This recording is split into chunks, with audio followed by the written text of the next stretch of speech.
On June 7, 2025, Phoenix officers responded to an armed robbery. The victim reported her purse was stolen, and when she confronted the suspect, he pointed a gun at her. What followed would force officers into a split-second decision about deadly force. Which way did this guy go? I got officers That was started. 43rd, right? They were headed towards 43rd. It was 3 of them.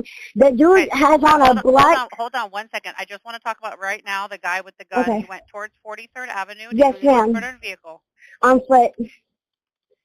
And you said that he has a black what? He has a black hat with like yellow writing on it, a black t-shirt, black pants, shorts, and black shoes. So yellow hat or black hat with yellow writing and then all black? Yes, ma'am. Okay, yes, ma'am. white, And he's black, got like a... Hold on he's 1 second. Mexican, Hold on. Hispanic. Okay, perfect. Hispanic male, how old is he? 20s, 30s, 40s?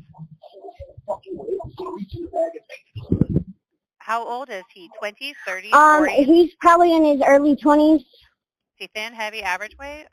Then he's thin. What kind of gun was it? Was it like a hand-sized gun or an Yes, ma'am. arm-sized gun? Handgun? It was a hand-sized gun, yes, ma'am. It was probably like a little 9 or something. Surveillance footage shows the suspect taking the victim's purse from the hotel laundry room. This provided officers with visual confirmation of his appearance. When confronted, he pulled a handgun and pointed it directly at her. This transformed the incident from theft to armed robbery, a Class 2 felony in Arizona.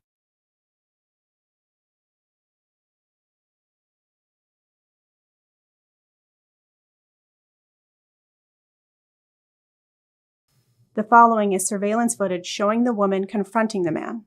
Officers obtained the surveillance footage and circulated the suspect's photo. Under Arizona law, armed robbery involves taking property through use or threatened use of a deadly weapon. Officers had probable cause for a felony arrest. Officers were also given a photo taken by a bystander, which shows the man displaying his gun to the woman. Officers arrived and contacted the victim. She showed them the surveillance video of the man stealing her purse. The officers circulated a photo of the suspect to other officers with a description of him. Approximately 1 hour later, officers saw a man matching the suspect's description standing near a gas station at 43rd Avenue and McDowell Road. The man was seen going into the store carrying the stolen purse. The following is surveillance footage from the store showing a man matching the suspect's description entering the business with the stolen purse. 1 hour later, officers spotted a man matching the description at a gas station, carrying the stolen purse. Surveillance shows him entering the store with the victim's purse. As he exited, officers activated their lights and siren for a felony stop. As the man left the store, a 2-man patrol unit activated their lights and siren in an attempt to stop the man. The man took off running through the parking lot of the gas station and onto McDowell Road.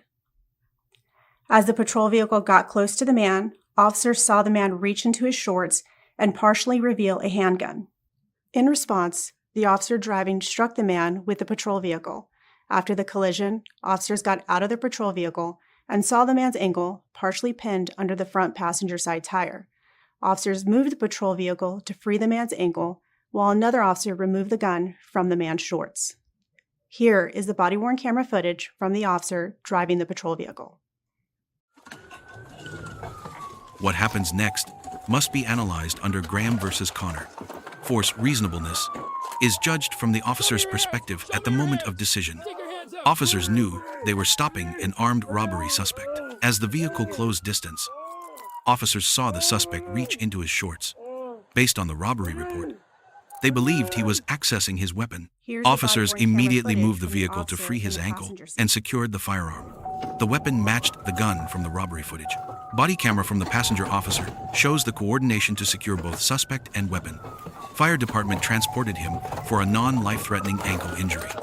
Tennessee versus Garner established that deadly force may be used when a suspect poses significant threat of death or serious injury. Scott versus Harris specifically addressed vehicle force, holding it reasonable when flight endangers the public. Graham versus Garner requires analyzing specific factors: severity of crime, armed robbery, immediate threat, reaching for weapon, active resistance, fleeing through traffic, danger to public, busy roadway. These factors supported the use of force. The officers receive a B+. Their response was legally justified under Graham, Garner, and Scott. They acted on credible information about an armed, violent felon. The immediate medical response was professional. However, vehicle strikes carry extreme risk. While constitutionally defensible, this represents last resort force. Some experts might argue for maintaining visual contact rather than immediate interdiction, though that carries its own risks. This is a case where reasonable officers might disagree, which prevents a higher grade despite being legally sound. The suspect receives an F. He committed armed robbery, pointed a gun at the victim, fled from lawful arrest, and reached toward his weapon during pursuit. Each decision escalated danger. He had multiple opportunities to surrender peacefully. Under law, suspects have no right to flee violent felony arrests while armed.